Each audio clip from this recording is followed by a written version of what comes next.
মাদারিহাটে হাতি ভাঙল ঘর, ফালাকাটায় হাতির হানায় ক্ষতিগ্রস্ত এলাকা পরিদর্শন বিধায়ক দীপক বর্মনের। রবিবার ভোররাতে মাদারিহাট থানার পশ্চিম খয়েরবাড়ি মাস্টারপাড়ায় হানা দেয় একটি দলছুট বুনো হাতি। পার্শ্ববর্তী ধুমচি ফরেস্ট থেকে বেরিয়ে গ্রামে ঢুকে ক্ষতিগ্রস্ত করে এলাকার সুকুমার বর্মনের রান্নাঘর। খেয়ে সাবার করে গাছে থাকা 10 থেকে 12টি কাঁঠাল। স্থানীয়দের প্রচেষ্টায় খয়েরবাড়ি ফরেস্টে তাড়িয়ে দেওয়া হয় বুনো দাতাল হাতিটিকে। ক্ষতিগ্রস্ত পরিবার সরকারি নিয়মে ক্ষতিপূরণ পাবেন বলে ধুমচি বিটের তরফে জানানো হয়েছে। অপরদিকে রবিবার সকালে ফালাকাটা ব্লকের শালকুমার গ্রাম পঞ্চায়েতের 6 মাইলের মুন্ডাপাড়ার হাতির হানায় ক্ষতিগ্রস্ত এলাকা পরিদর্শনে যান ফালাকাটার বিজেপি বিধায়ক দীপক বর্মন। ঘুরে দেখেন গোটা এলাকা, কথা বলেন ক্ষতিগ্রস্ত পরিবারদের সঙ্গে। সেখান থেকে তিনি যান শিবনাথপুরে হাতির হানায় মৃত অমল কার্জির বাড়িতে। সেখানে মৃত অমলের পরিবারকে সমবেদনা জানান তিনি। পাশাপাশি পরিবারের পাশে থাকার আশ্বাস দেন বিধায়ক।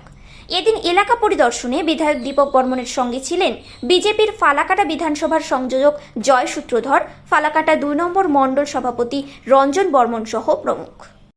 প্রথমে তো ওই পাশে বোম ফুটার পরে ওই আমরা সবাই বাড়ি থেকে বাইরে হলাম যে ঠাকুর এসছি। তারপরে ওই একটু 1-2 মিনিটের মধ্যে এসে কাটল গাছে ধরলো।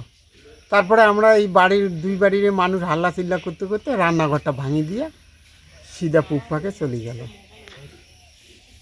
গাছে কতগুলি মোটামুটি কাঁঠাল ছিল? 10-12টা কাটল ছিল।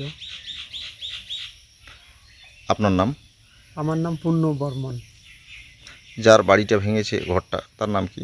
সুকুমার বর্মন, আমার ভাই। এটা পশ্চিম খয়েরবাড়ি পড়ছে? পশ্চিম খয়ের। কোন পাড়া? মাস্টারপাড়া। আজকে 6 মাইল এলাকায় যেভাবে আক্রমণ চলছে হাতির, এটা খুবই এদের জন্য বিপজ্জনক। সবচেয়ে যেটা দুর্ভাগ্যজনক, এখানে যে এফপিসি কমিটি আছে, সেই কমিটি যাদের বাড়ি হাতিতে ভেঙেছে তাদের বাড়ি এখনো পরিদর্শনে আসে নাই। এফপিসি কমিটি এখানে কোনো প্রকারের সহযোগিতা করে নাই। বিট রেঞ্জার তারা এসে দেখে গেছে, কিন্তু তাদের আর কোনো ভূমিকা নেই। যারা সেখানে ফরেস্টের পাশে থাকে, যাদের বাড়ি হাতিতে ভাঙে, এফপিসি কমিটির লাইট তারা পায় না। এর চেয়ে অরাজক পরিস্থিতি আর কি হতে পারে? আমি মাননীয় বনমন্ত্রীকে এবং বনাধিকারিকদের অনুরোধ করব যে এই বিষয়গুলো একটু দেখুন। যাদের বাড়ি আক্রমণ করছে তাদের বাড়িতে অন্ততপক্ষে একটা সার্চ লাইট দিন, সেটাও দিতে পারছে না সরকার। এর চেয়ে লজ্জার আর কি আছে?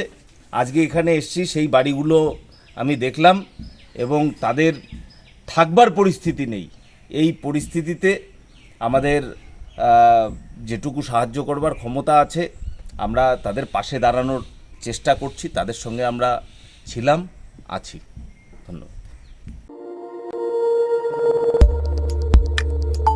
আমাদের সাথে থাকুন এবং দেখতে থাকুন নিউজ প্রাইম টাইমস, আপনাদের সাথে আপনাদের পাশে।